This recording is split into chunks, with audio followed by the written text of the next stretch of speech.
tell us a bit about yourself and how you first became interested in Fountainhead. I work here in Alice Springs as a psychologist in private practice.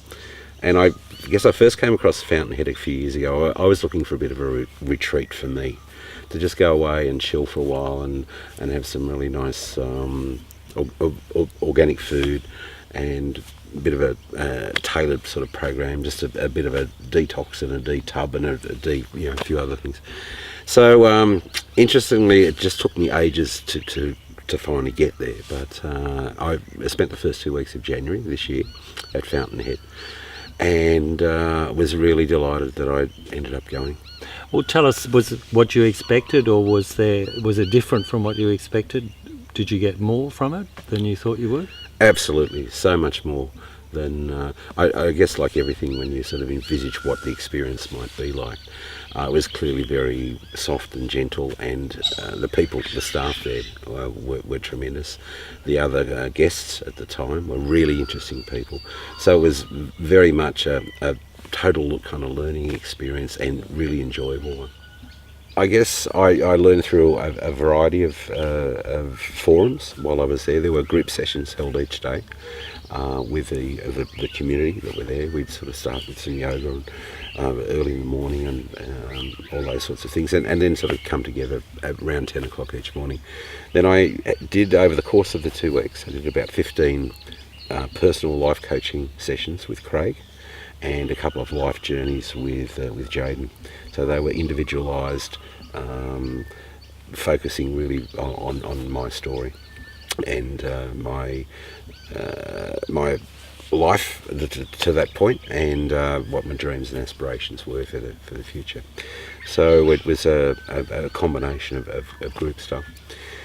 The essential message was that we need to view the world in a positive manner rather than a negative one. The Fountainhead model describes the fact that we often think we're on the wrong path, when in fact we're actually just having the journey we're supposed to be having.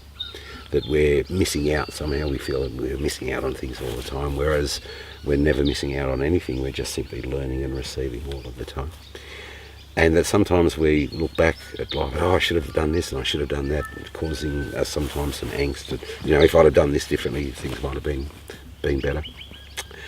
When in fact, as we breathe through our life's journey, so it's just a series of breaths from the first to the last. So it's as much about how you look at things as how things are. Absolutely, it's all around perception. It really is a matter of seeing the glass half full rather than half empty. So was some of that an eye-opener for you, or were they things that you hadn't considered before, or was it part of the way that you were heading yourself already, would you say? Very much, I guess it reinforced the sorts of things that I was doing, and I was able to then fairly concisely put the idea into a bit of a pictorial model for myself, so that it made sense. I'm very rather draw pictures and see things. I can sort of be very visual like that. So I just formulated it into a bit of a pictorial model. Now, you obviously enjoyed the whole process. I did, very much so, yeah. What about afterwards? How do you look back on it, and how, I guess, have you incorporated what you've learned from Fountainhead? So much in my daily life, looking at my own particular issues. It's a lovely focus forward, and it's just that nice little, from one breath to the next, and we just manage the events as they crop up. And it was a really enlightening experience and a very enjoyable one. Certainly the people that I met were fantastic.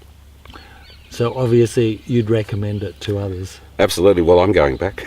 I'm certainly intend going back, because I think that sense of community was really loving and caring, and we were very supportive of each other at various, and we got to cook meals together and create organic meals, and we'd go down to the beach and spend some time on a Friday morning, and there was lots of activity and lots of time for you to actually just chill.